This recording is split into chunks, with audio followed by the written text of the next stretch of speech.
예, 코로나 상황시 연결해서 현재 상황과 정부 방역 대책을 좀 더 자세히 짚어보겠습니다. 윤재영 기자가 나가 있습니다. 자, 윤재영 기자, 지금 코로나19 확진자 숫자가 계속 늘어나고 있는 것도 걱정인데요.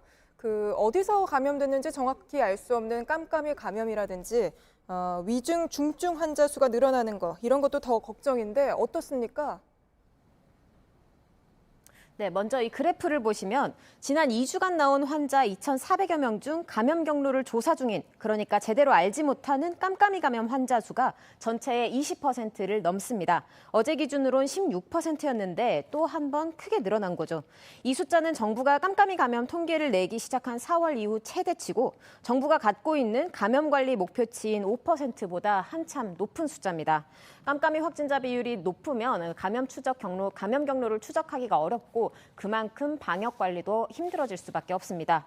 또 2주간 나온 환자들의 연령대를 보면요. 고위험군인 65세 이상이 30%를 넘고 위중, 중증 환자 수도 최근 들어 늘어나서 오늘 25명이 됐습니다. 방역 당국은 오늘도 거리 두기를 강조했습니다.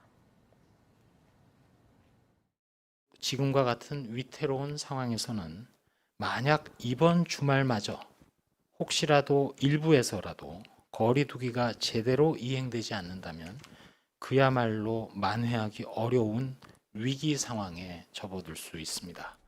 예, 방역 당국은 계속 이번 주말에 고비라는 점을 강조하고 있는데요.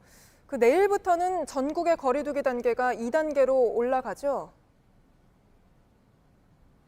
네, 그렇습니다. 오늘은 전국의 모든 지자체에서 확진자가 나왔습니다. 원래 수도권 밖의 환자 수는 10명대였는데 어제부터는 70명을 넘어섰고요. 더 이상 수도권만의 문제가 아니라는 뜻입니다. 따라서 정부는 수도권에서 하고 있던 사회적 거리두기 2단계를 내일부터 2주간은 전국으로 확대합니다. 2단계 거리두기 내용을 다시 한번 짚어보면요. 실내에선 50명 이상, 실외에선 100명 이상 모여선 안 되고 클럽, 노래방, PC방 같은 고위험 시설은 영업을 중단해야 합니다.